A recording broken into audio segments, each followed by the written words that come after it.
So Kucheza, we focus on 6 to 18-year-olds, and one of the reasons why we went that way, personally, from my personal experience, I've got 3 kids.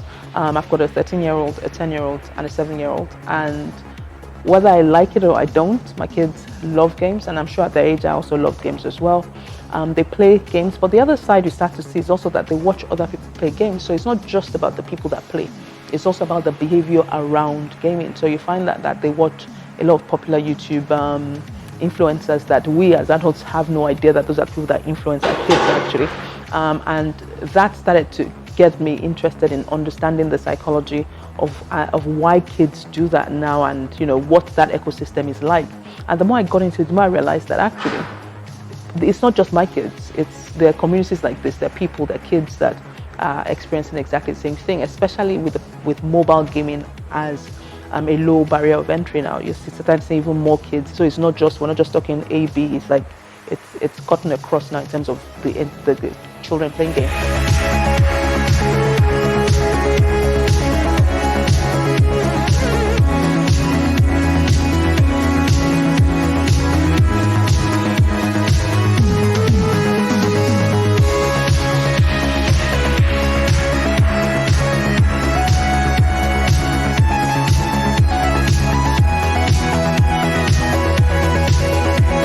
As a parent, I struggle with it, and I would like to think I'm a liberal parent. I still struggle with it a little in my mind, saying, you should be studying, why are you doing this?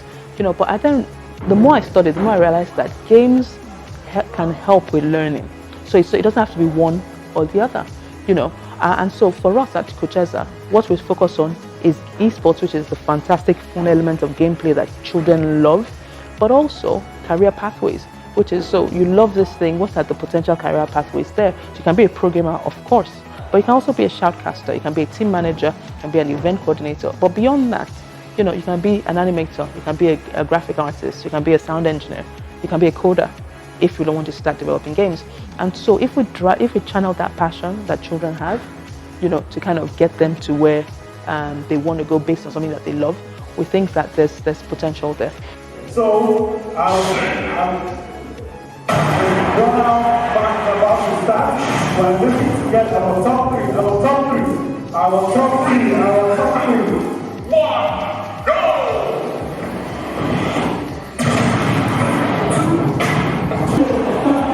The team is doing that great. It's wonderful. 14 seconds more. 10 seconds more. I'm going to leave you guys an opening countdown of 5.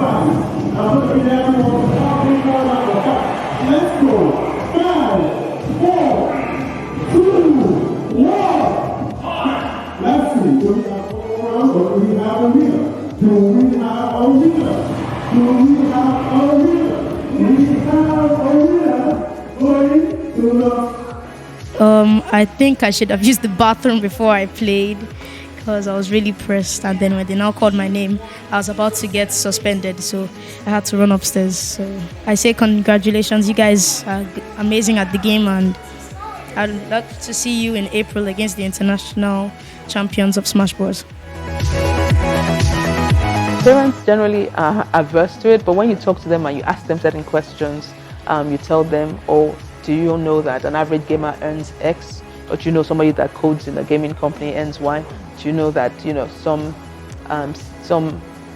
occupations that we held in high esteem before have been like accounting as a simple example, and down the line, in a few years down the line, might not exist, maybe not completely fade away, but the dynamics have changed.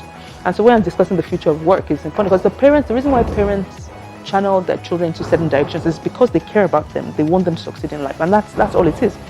So the more you educate parents, the more open they become. And I'm not saying let your child play games and not study, of course not, it's nothing like that. It's just to understand and therefore to know how to support in whatever areas that you can.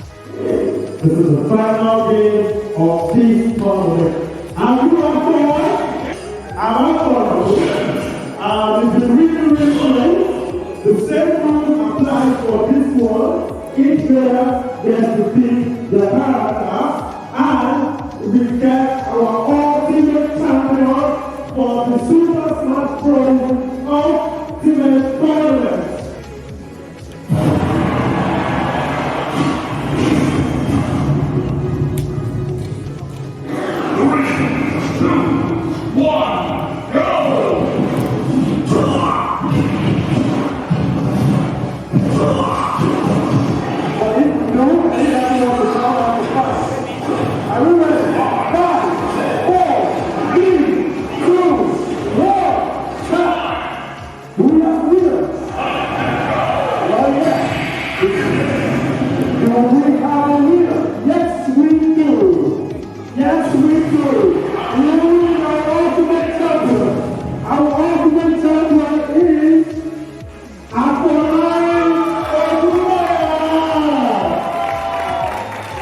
I feel very good because when I first came in, I thought I'd lose to everyone because they were so much bigger than me and older than me.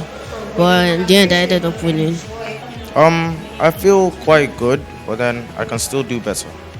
I think what affected my win is that I didn't really practice for a long time.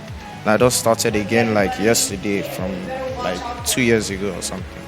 I know I came second today, but next time I'm coming first. Thank you for allowing me to participate in your tournament, and I'd like to continue doing more. So the winners here, so the 3 winners are going to be in London April 8th. They're going to play at the London Definity Arena with the finalists from the other schools in the UK. So they're going to compete. That week is London Games Week. So they're going to get the opportunity to visit studios, game development companies, to see how they work, to talk to them, to get a better understanding of what's behind the games. So they'll have fun, they'll play, they'll love it, but also they get to learn. And we really even hope that their parents can come on with us on this trip so that they can also start to understand things behind that. Outside of those, we are going to be getting a bit more into games and education. So a lot of that we're going to get into the side of our computer curriculum that starts in September, but we're also going to have other esports tournaments before the end of the year, so please look out for that.